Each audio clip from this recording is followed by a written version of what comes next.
Welcome to Alive and Well, your healthy living podcast for movement professionals and for the professionally curious. We have Dr. Stuart McGill with us today. He is out of Waterloo, Canada. Are you in Waterloo today? No, I'm not. I retired 3 years ago from the university. So okay. I retired to a town called Gravenhurst, about 3 hours north of the university. And I have a little clinic here. Oh, fantastic. Fantastic. Dr. Stuart McGill's website is backfitpro.com if you want to go there while we're speaking today and check out a little bit more than we're talking about. He is Professor Emeritus from the University of Waterloo in Waterloo, Ontario, Canada, where he was a professor for 30 years. His advice is sought by governments, corporations, legal experts, medical groups, and elite athletes. He has over 240 peer-reviewed scientific journal papers, several textbooks, international awards, and to back up on the textbooks, we have Low Back Disorders behind us. We have The Back Mechanic and Ultimate Back Fitness and The Gift of Injury. Welcome, Dr. McGill. Well, thank you very much, Karina. I'm really looking forward to this for several reasons, but those will become apparent as we go through this. Great. And you are a doctor of kinesiology, correct? Well, my PhD was in spine biomechanics in the Department of Kinesiology, actually, yes. Okay. And then after graduating with a PhD, did you begin teaching directly, or what were you doing immediately after that? I did become what was called a research assistant professor. And then within a year, I was an assistant professor and started with my laboratories and whatnot. So over the 30 some odd years, we had two laboratories. One was an in vitro laboratory where we took cadaveric spines and we created the injuries in them. So we got a one-to-one match between what very specific tissue damage emerged from a very specific loading scenario. And then what was the cascade? In other words, disc bulges, for example, quite often start with another insult farther upstream. For example, an overload of compression might crack an end plate at the micro level and then allow some of the collagen strands that form the annulus to delaminate a little bit.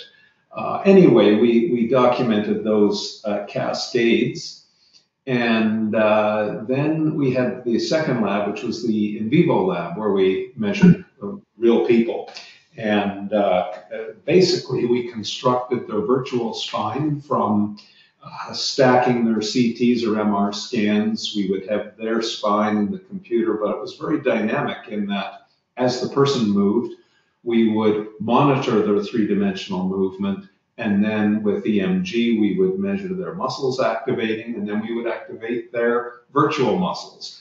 As they moved passively, we would then assign stress-strain curves to the disc, the various ligaments, and that kind of thing. And then the third part of the whole scientific effort was I started a clinic just over 20 years ago. It was an experimental clinic, and I'm probably talking too much at this point. No, not at all. But it was very unique in that our first appointments were 2 hours long, and my traditionally trained colleagues would say, 2 hours for an appointment, what are you going to do? And but I said, I must do that because, first of all, we have to listen to the patient's story. Are the impediments that cause them to systematically fail in the previous 12 clinical experiences they had before they got here? We had to understand those. And then to listen to their pain patterns. We would then do provocative testing to provoke the pain, so we knew very precisely what caused their pain. Sometimes this was very mysterious to the patient. They said, well, we never really had an idea of what caused our pain, but we certainly do now. And then the next part of it was to come up with the antidote? Can we get them to move and do their tasks in a way that doesn't trigger the offensive trigger? And then build a program that fits their particular goals and injury history and age and all the rest of it. So that was what we did, and part and parcel of all of that, of course, you teach the graduate students that are putting the horsepower in the scientific operation, and I taught some undergraduate courses along the way as well. But that's it in a nutshell. And so you're still doing something similar at your clinic there? Well, patients fly in from around the world, and they get a very thorough assessment, and most of the time, a really thorough understanding of what their pain mechanism is, together with a strategy to deal with it. Now, I know you are a scoliosis expert. I do not call myself a scoliosis expert, although I have a few opinions and a little bit of experience with it. But I certainly wouldn't consider myself a frontline scoliosis. I'm aware of certainly what you do, and I'm sure we're going to have some discussions about this. Yeah. Well, you'll be happy to know that you helped me on my own path tremendously before investigating the scoliosis specific route. So having back pain since the age of about 10 years old, so not my entire life, fortunately, it was always kind of a mystery to me what was going on and what was the proper care. And having had a professional dance career and having had back pain take me out of that career, it was your books are infinitely interesting to me. And I do remember buying your books the first time, and one of the parts that intrigued me before, beginning from the beginning, was the discussion you have on silly stretches in the book, those stretches where you might hug your knees to your chest or maybe hang out in child's pose for a bit. And can you explain to us why those stretches might feel good for a moment, but ultimately aren't the best choice? Yes. Let me give a framework and a context to that.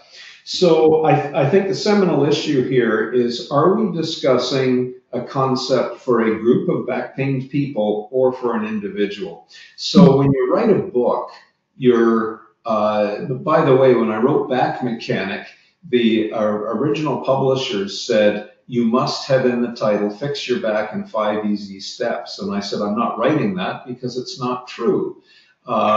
There's no such thing as general back pain, just like there's no such thing as non-specific leg pain. It's all very specific, and people have to be subcategorized into categories that they will do well with a specific type of approach. But for the next group, that approach will be very inappropriate and will probably make them worse.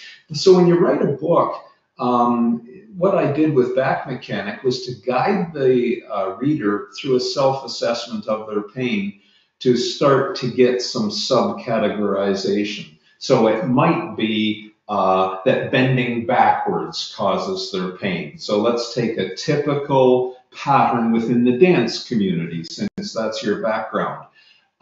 It's quite prevalent to have extensor-driven pain.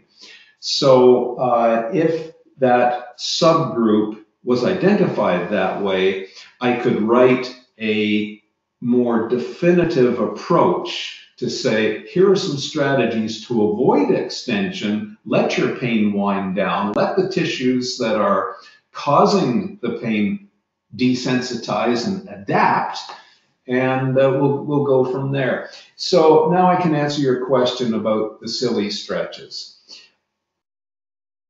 I wrote Back Mechanic primarily for the readers between 20 and 55 years of age. The dominant pain mechanism for that demographic will be discogenic, so disc bulges and a little bit of loss of disc height and that kind of thing.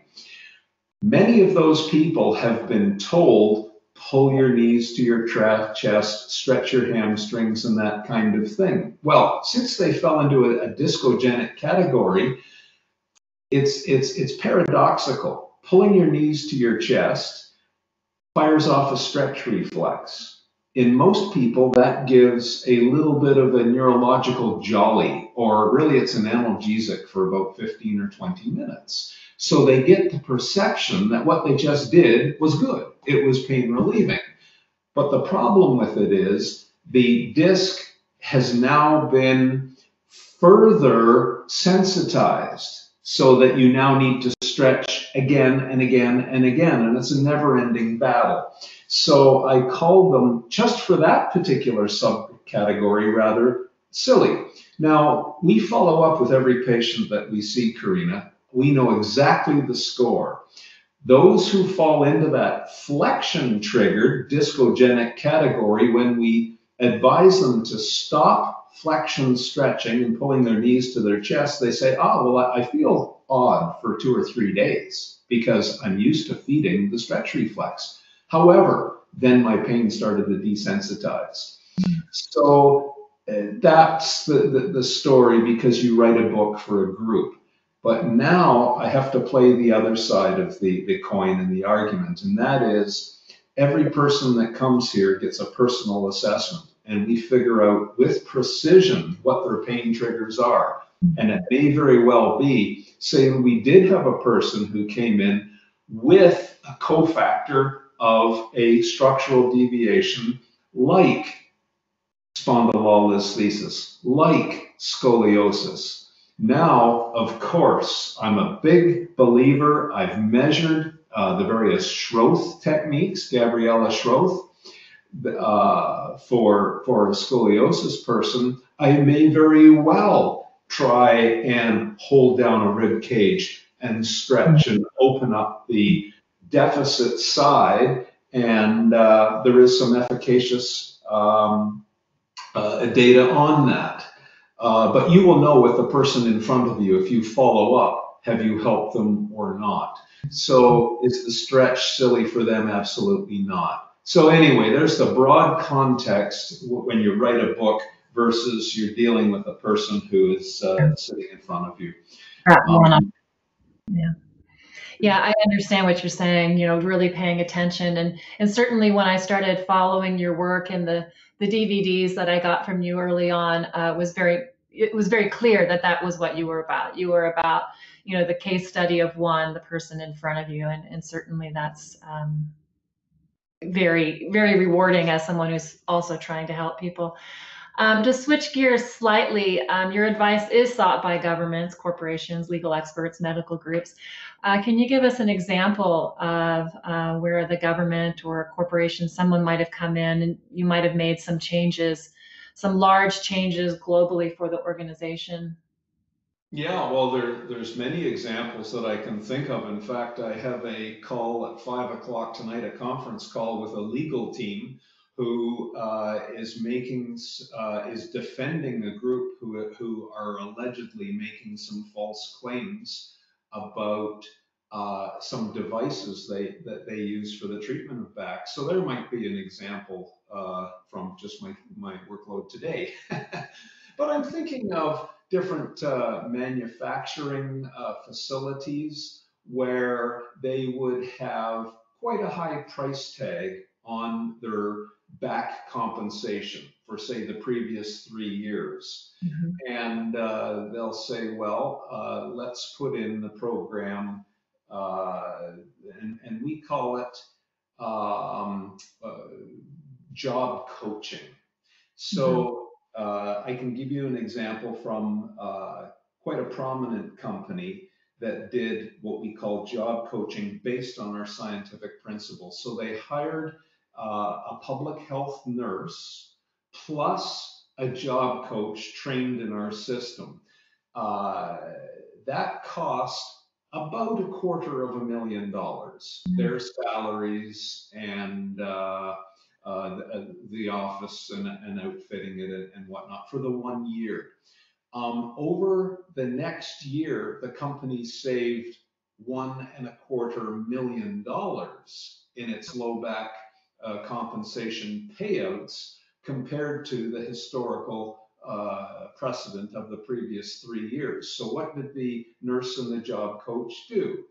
When a factory worker complained or presented with back pain that was disabling to them, it was affecting their work, it might have even resulted in lost time, and that's what is compensable and the expense to the company.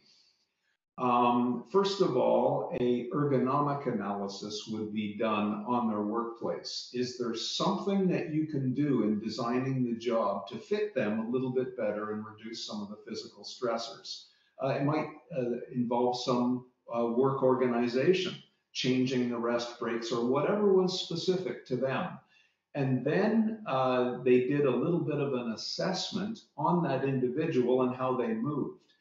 And quite often, it's the way that they are moving or the physicality of their body that is predisposing them to the pain. So not only are you looking at the job, you're now looking at the person.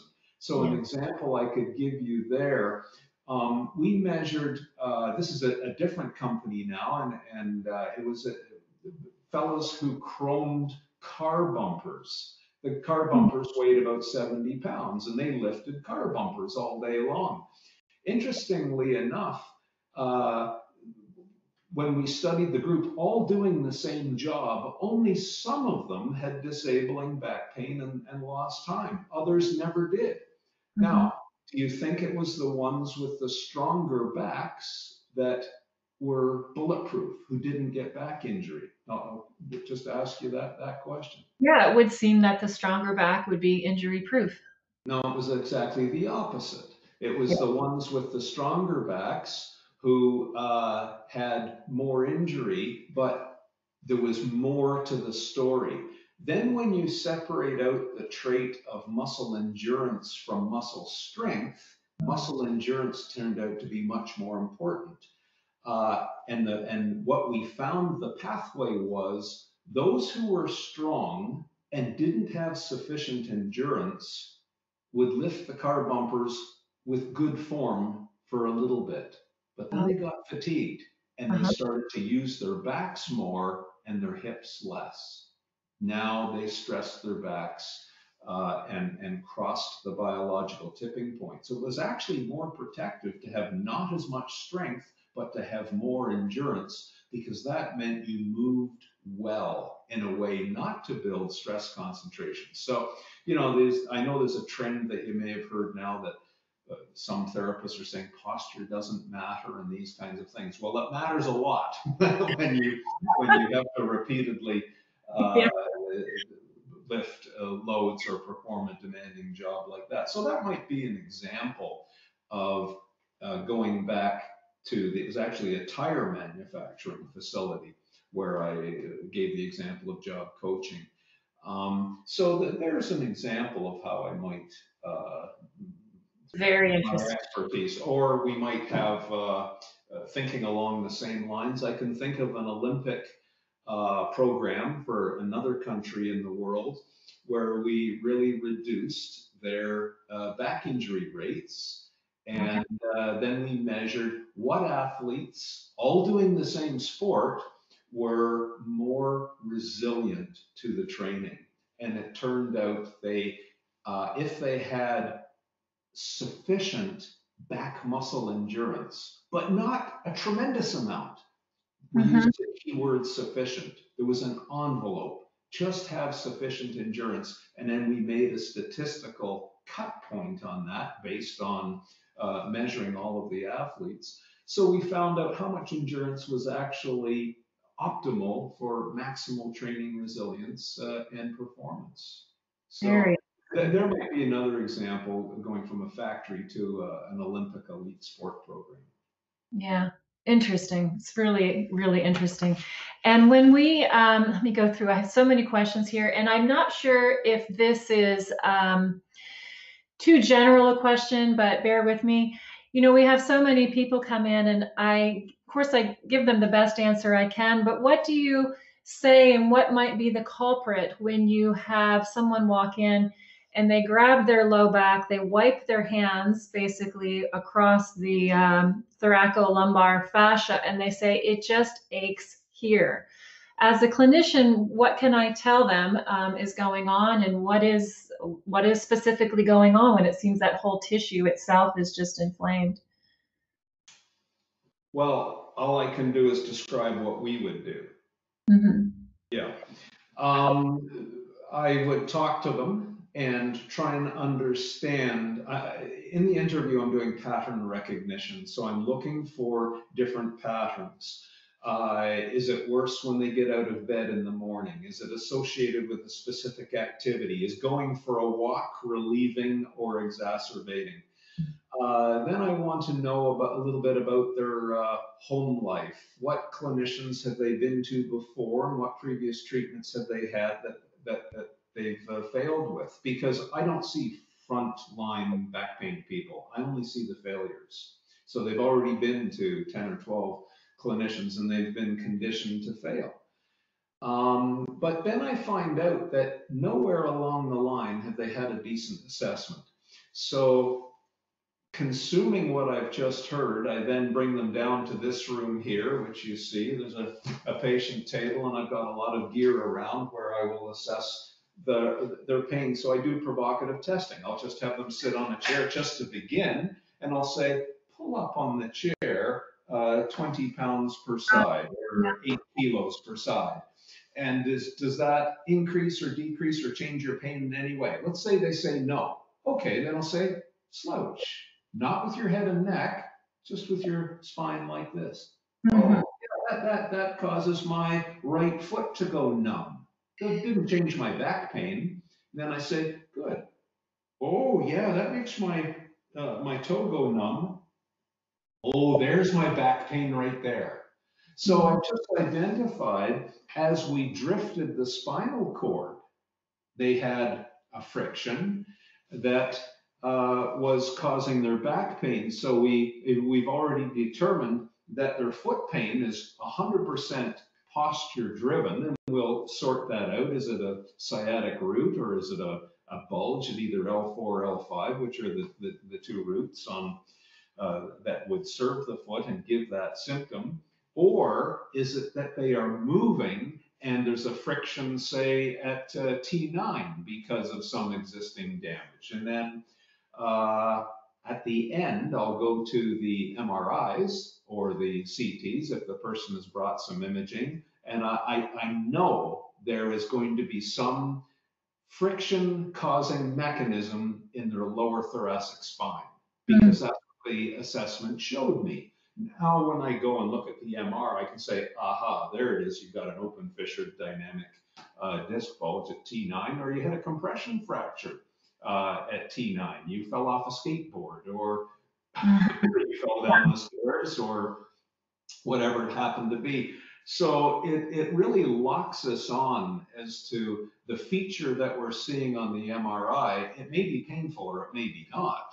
But if you don't have the context of previously assessing the person, you have no idea whether that's a pain generator or not. But if you look at the MRIs afterwards, now the magic unfolds. And this is a huge problem with medical practice broadly, in that the radiologist who reads the MRs or the CTs never sees the patient. So they have no context for the features that they're seeing. And then they publish papers, oh, medical imaging is not helpful for back pain. And I just have to shake my head, because it's incredibly helpful if you do the assessment of the person first, and you have a very good idea of what their specific pain triggers are. So I hope I didn't get too off topic there on you. No, gosh, no. I love that you're giving us some nice full answers. Just as a personal example, I'm sure a lot of people can relate to this. I was 29 and starting to age out of my dance career, and I had a tremendous amount of pain. And the orthopedic surgeon that I saw said, well, come back to me when you're ready for surgery. And I said, how will I know? He said, you'll know. 10 years later, I couldn't use my right leg. So and then I did actually end up having a discectomy. So how often do you think with proper care obviously, maybe it's not obvious. There's a lot of people out there that have herniations that never need surgery, never have pain. So how often when you have someone that had a condition like mine where there's a lot of radiating symptoms, do we actually need surgery, or could we maybe care for them? Or could good care have taken care of the problem? Proper I care. know, I know exactly, Karina, because I'm the only clinician that I know of that's measured it. We measured and followed up with every single patient we saw over my full career at the university. I know exactly the score. So of the patients who they typically say, well, I've tried everything. I've tried chiropractic, physical therapy, yoga and Pilates. I've been to the shrink and I've had my orthopedic consult, and apparently I've failed at all. And the only thing left for me is surgery. When they came to the clinic with that background, we got 95% of them to avoid surgery, and they were happy for it. Oh, fantastic. Yeah, I think So I can give you that statistic. And it really comes from understanding what is the mechanism of their pain. Now, again, a disc bulge, that's a very generic term.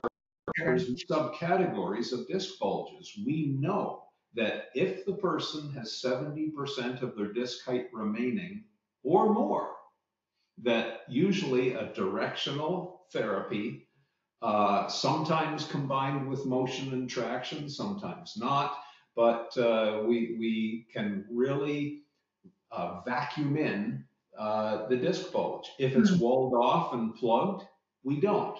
But then to perhaps in that individual, we might try some nerve flossing and getting the nerve to floss by the impinged area that is compromised with the disc bulge.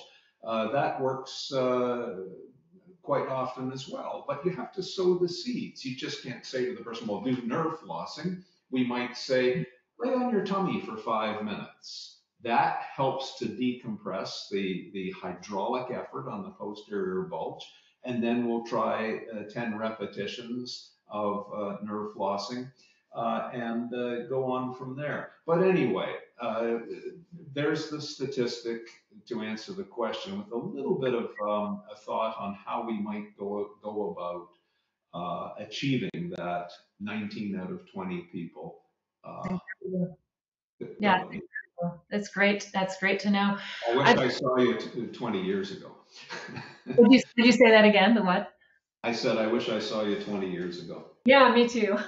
Me too. I do tell people that see me now that they, when they ask my thought on surgery, when I went in to see the surgeon, I was barely walking, and I had been barely walking for quite a while.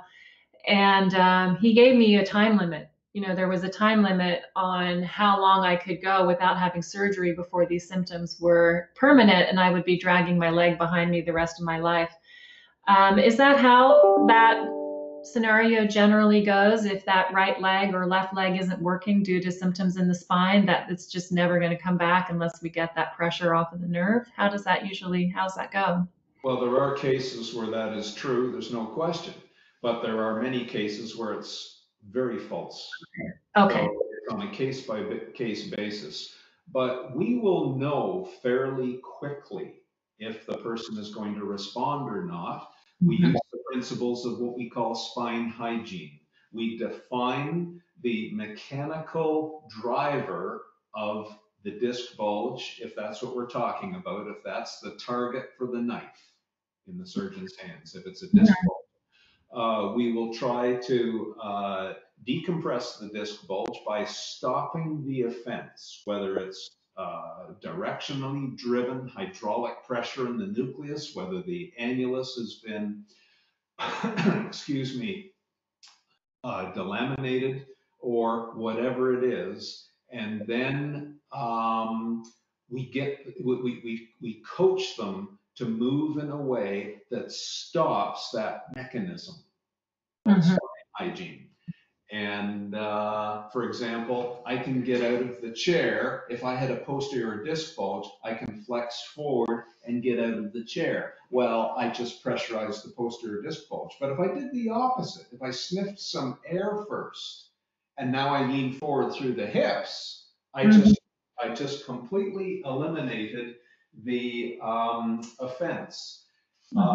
I don't know if you can see here, but on my shelf in the clinic, I have many, many different models of different mechanisms of pain. So the one I just described, and this might not be too unfamiliar to you, can you see the little red deformation at the end of my finger? Yes. Now just watch, I'm going to flex forward and squeeze. Do you see the nuclear material being driven posteriorly because of the hydraulic effort? It's posterior, it's squeezed and flexed. Yeah. But now I'm going to stack the spine tall and I'm going to squeeze, but do you see when I squeeze, nothing comes out of the laminated collagen and it's pure hydraulics. Oh, okay. You see, if I want to squeeze an orange seed, that way, I bias the pressure and it goes out that way every time. So that's what posture does. So again, this idea that posture doesn't matter, it's causing a lot of grief for people who have very specific types of posturally driven mechanisms. So that would be one of them. Yeah. But that delamination that I showed you, if you stop creating the hydraulic pressure and separating the collagen fibers, it will gristle. And then over time, you build resilience. So there's, I think I have Olympians in just about every Olympic endeavor, people active in all of the big professional sports with quite interesting and large disc bulges. They were able to A, reduce the bulge, B, reduce the pain sensitization and regain their athleticism sufficient to compete. Now, are they absolutely bulletproof? No, they do have to manage it, but if they are skilled and well coached, most of them are able to manage these challenges to subclinical levels. So they're winning medals, many millions of dollars in salary, and all the rest of it. Yeah. So is that part of ongoing lifestyle for these people that you work with? Does there come a time when those of us with back pain, your patients with back pain, they just go on their normal life, or is it always going to be there's a regimen for your back pain, or there's a regimen for not returning to that type of pain? Well, let me ask you two questions. So you're a former athlete, as a professional dancer. Do you know of a professional dancer who is not managing something? Are all of them perfectly healthy? I do not. Okay, I do not know of a professional athlete who isn't managing something. So there's the answer. The ones who are successful at life are the ones who are the successful manager of stress, be it psychological, be it physical, and allow that stress to build your body rather than crossing the tipping point so it tears you down. It's an optimal function. You've got to stay on the proper side of the tipping point. So anybody can cross the tipping point by being either irresponsible, ill-informed, or unskilled. Okay. Yeah. Okay, so I hope that answers the question. Yeah, I would love to go and do crazy things and have all the athleticism I had in my 20s. Yeah. The reality of it is, if I did that, I'd be crippled and everyone else would be as well. So, but our job is to know how to expand the area and the capacity under that tipping point. So now the person gets to play pickup basketball with their grandchildren. They get back on the golf course. They get to ride their bike and swim and really have fun with life. And that's the key to it all. But can they go back and go crazy? No one can. There's always a biological limit. There's a biological limit, yes. If we switch gears a bit, our group does specialize Scoliopilates and scoliosis-specific exercise. And that was founded out of, again, my own spine. Having had surgery, I didn't know I had scoliosis. And the spine surgeon said, oh, by the way, you have scoliosis. I said, well, doesn't everybody? He wrote in my chart, irritable. And so after the surgery, I did get some use of my leg back, well, quite a bit of use of my leg back, but the scoliosis destabilized, it got worse, and so hence we created this exercise form. And as we go through and I look at the muscles, they just don't function the way that we would expect a muscle to function. And there's so many studies out there that state that, you know, this muscle is doing this and this muscle is weak, this muscle is strong, or this one's activating, this one's not activating. However, I've had the privilege to do just a couple of scoliosis dissections, and it doesn't appear that the muscles are, in terms of texture, terribly different. Is it possible that the muscles are just serving a different stabilizing type of function and just not doing what we expect them to do physiologically due to the rotations? It's a fabulous question. I know exactly where you're coming from. I strongly suspect that that's the case, as you've just stated it. But now we have to get into a discussion of what's cause and what's effect.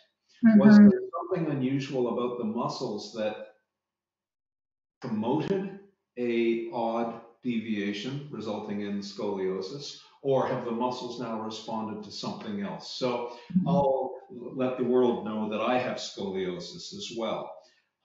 It's a bit developmental, but perhaps not. I had a hockey stick go through my rib cage when I was a younger fellow, and my ribs are now fused on this side. So when I'm teaching a course on assessment, I'll have someone put their fingers interdigitating into my intercostal muscles, and then I'll breathe. And then what they will notice is this rib cage is elastic and it expands. Hence, this lung has much more capacity for expansion and contraction. But this rib cage, through these ribs through here, it doesn't really work anymore. So what I've developed, and the more I breathe, I get more scoliosis. Yeah. So that's the developmental scoliosis. And then I'll get another patient who comes in with scoliosis, and they have the same apparent breathing mechanism where one rib cage is really opening up with bucket handle dynamics and the other isn't. And there's no trauma. Look at their x-ray, and their heart is biased on the other side. And for some reason, God just put their heart on a different side. So the lungs are not normal. So when they breathe, they've got a baby lung and a larger lung. Who knows what caused that? Maybe it was just that's the way they were made from birth. So their rib cage has developed as they went through challenged breathing, and it built a curve. Mm-hmm. Yeah. What was cause and effect there? It becomes such an interesting discussion. But then my world isn't, groups of back pained people. It's always a single person. So we'll bring in that single person and try and understand their mechanics. I'm sure that the muscles change. So not only do the muscles change their vector direction, so consider my external oblique. My external oblique causes left axial rotation, it causes right lateral bend, and it causes flexion. So it has action about all of those three axes. Well, if I develop quite severe scoliosis, I've changed that vector direction. But the second part that people don't talk about very often is the length tension curve. So when we take a muscle like a bicep, which crosses my shoulder and my elbow, I have an ability to create maximum force about there. But if I change my shoulder, I've shortened the muscle, the strength curve actually increases at a bigger elbow angle, if you know what I mean. So muscles produce force as a function of length. Well, you really change and modulate that force-length relationship in a deviated spine. So we don't know anymore, not only is it vector direction, but the force potential has changed. Muscles are elastic. They don't have to be neurally driven through nerve signals to create force if they're stretched. So these are the fantastic dynamics that make scoliosis so interesting in a case-by-case study. But I think the seminal question for you and for me is, are we able to change it? Can we possibly help these people? So what we do is we hang them from a bar. And if their scoliosis straightens, we'll say, you know, mechanically, you have the ability to straighten, and that really is the green light for us. Let's try some Schroth. So you were talking about silly stretches. Well, they're not silly anymore if they are addressing the tension balance that you're talking about. Can we stretch those on the convex side? Can we add a bit more stiffness or turgidity on the ones on the outside of the curve? And can we help them? Well, again, I told you we follow up with people. I'm thinking of one professional defensive halfback in football, and his deviation was growing. He was able to reverse it through strategic stretching and strengthening and creating that balance. As you know, sometimes is it a leg length issue? Is it an imbalance in the psoas that is causing a rotation in the pelvis? Or is it a foot falling into inversion, and driving the knee into valgus, pinching the hip and internal rotation, twisting the pelvis? I mean, we live in a linkage. So some of these things are really interesting to try and figure out. Anyway, there's a beginning of that particular discussion. Can I just give you one more thing to finish that whole discussion? When I think of the people who come and ask for my consult on scoliosis, and I admitted right out at the beginning, I'm not the expert in scoliosis. However, they have back pain, and that's where my expertise does lie. There's two times in a person's lifespan when I think people like myself and perhaps you really have a chance to modify this. And one is during adolescence, during the growth phase. And the second time is the person is now retired, and either they're going to lose their fitness, their occupational fitness, or they're going to regain their fitness. So their job, they were a desk jockey, now they want to ride their bike and really, I'm fitter now that I've retired because I get a chance to work at it than when I was a slave to the desk as a professor. I think of one patient that I saw not too long ago. You're not going to believe this, but he was a surgeon. He came to see me with his back pain. And his real love now, he would hump over the operating table doing complicated spine surgery for 2 or 3 hours. That built tremendous endurance. He had occupational fitness in his back. He quit that. He lost his stiffness and muscle strength in his back, but the scoliosis really started to develop now because he became weak. And as he breathed through that dominant lung, and the scoliosis just took off. Yeah. So it was so important for him now. We had to restore first and foremost back fitness. Yeah. And then he was able to build capacity to ride without this huge asymmetry. Yeah. But anyway, do you find that where the second time we have to be vigilant for scoliosis is post retirement? Well, we deal with so many women because while men and males and females have scoliosis at an equal rate, women are much more likely to progress. And so for women who we see most of the time, it's going to be adolescence, pregnancy, and menopause. So menopause is a bit before retirement, but yes, those are the 3 times in a woman's life that we have to be very vigilant of what's happening with the scoliosis.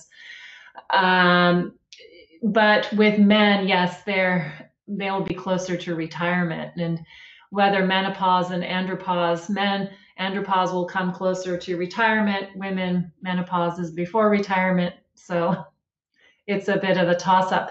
But I love your point that I could potentially be more fit once I retire, because I am finding myself being a bit of a screen addict these days. And I had that app I had that capacity on my phone to tell me how many hours I was on the screen between my computer and my phone. I had to turn it off. It was too depressing.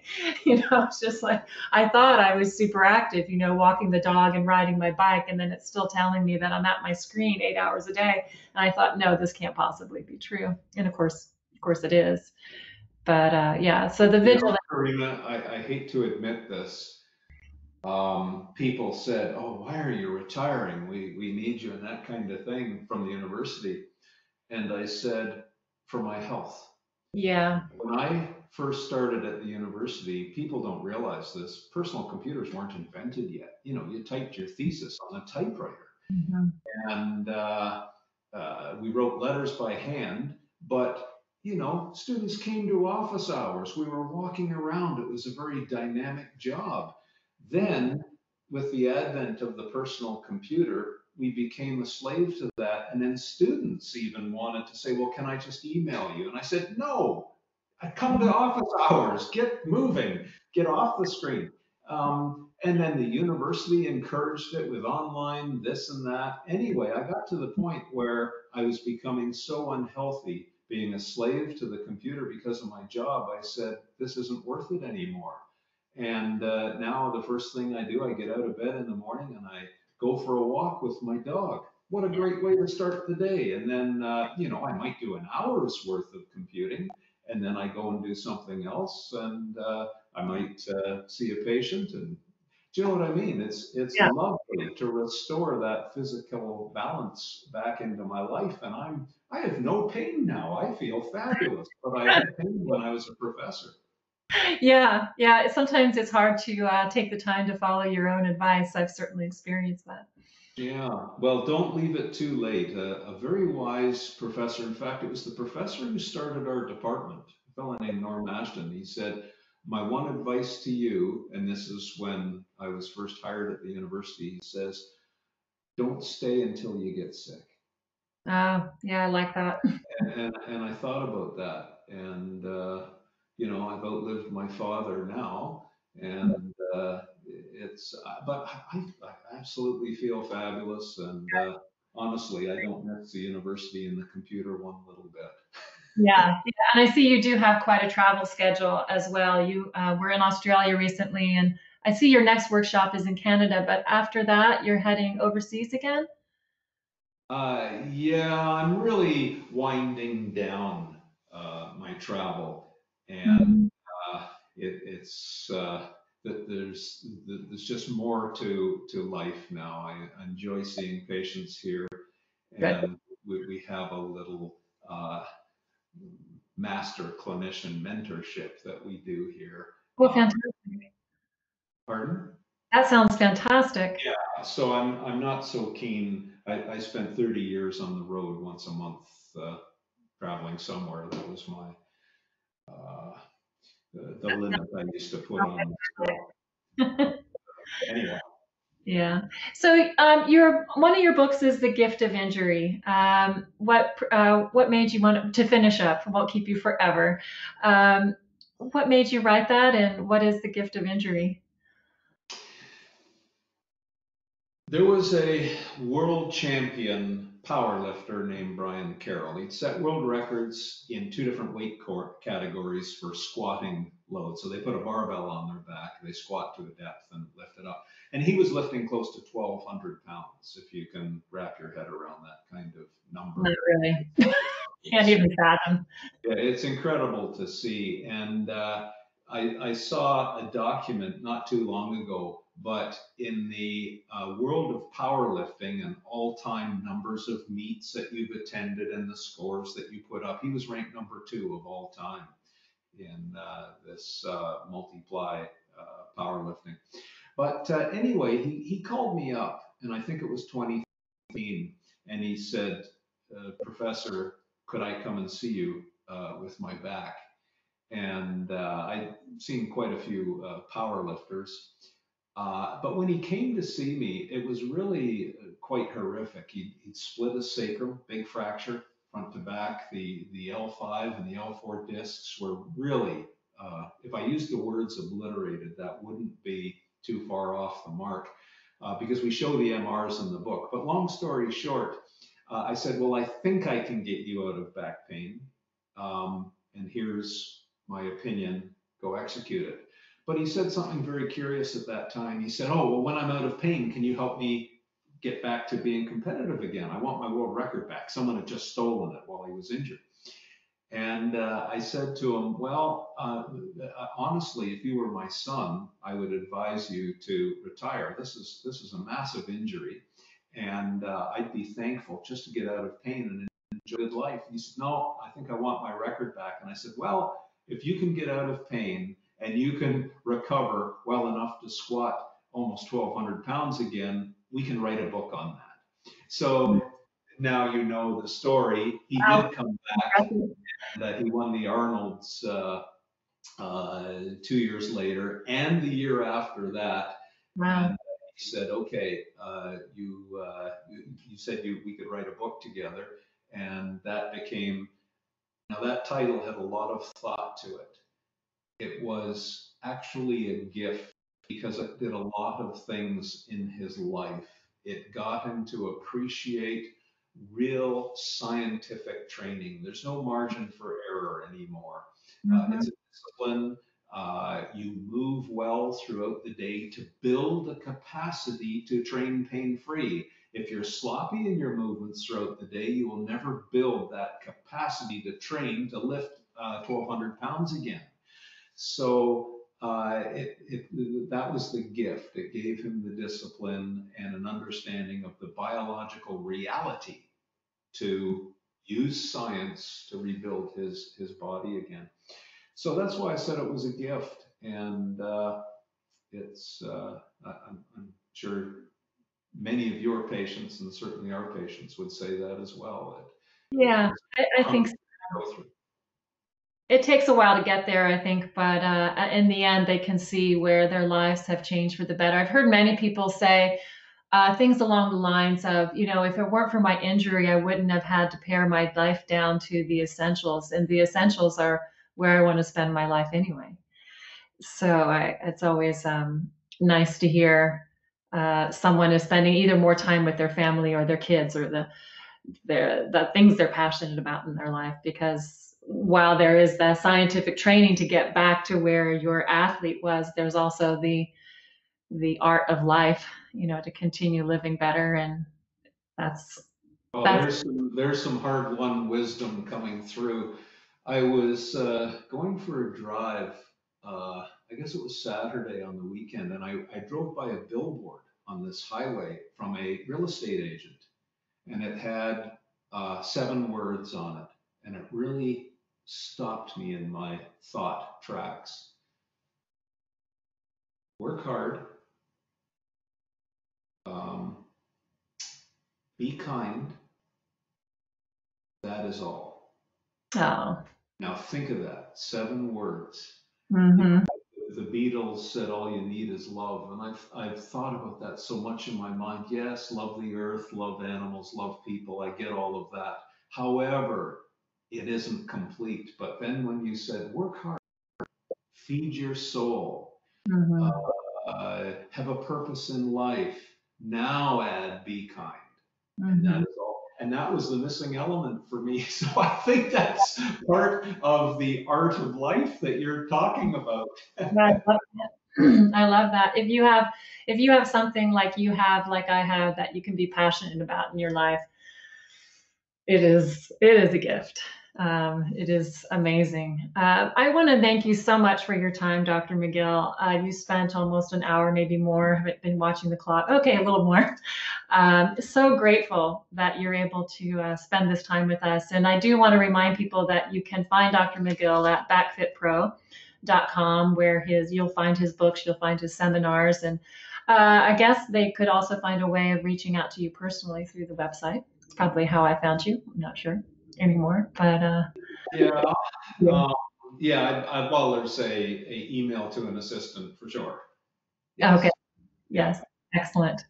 Well, thank you, and we wish you the best in your upcoming workshops and mentorships and travels, and hopefully we'll hear from you again sometime soon. And thanks very much for all that you do in spreading the word and providing the leadership that you do. And you're very good at podcasting. You've got a great phone. Thank you very much.